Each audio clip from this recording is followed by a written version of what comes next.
Hello. Have you ever wondered how cells get the energy they need to function? It's not like we do eating food to get energy.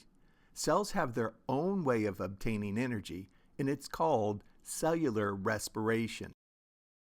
Cellular respiration is a process that takes place in the mitochondria, which is the powerhouse of each cell.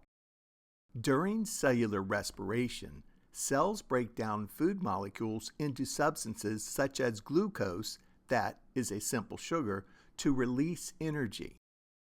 This energy is then used to carry out various cellular activities such as growth, repair, and movement. So, how does cellular respiration work? It's a chemical reaction. Oxygen is needed for cellular respiration, and it's taken in from the environment. Inside the mitochondria, glucose is broken down in a series of steps, and oxygen is used to help release energy from the glucose molecules. Glucose plus oxygen gas form carbon dioxide plus water plus energy. As a result of this process, carbon dioxide and water are produced as waste products.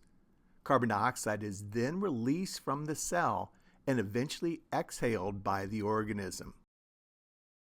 The energy released during cellular respiration is stored in molecules called ATP.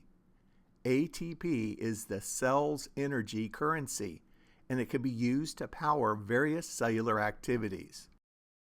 So the next time you eat a meal, remember that the food you consume is providing the energy needed for cellular respiration.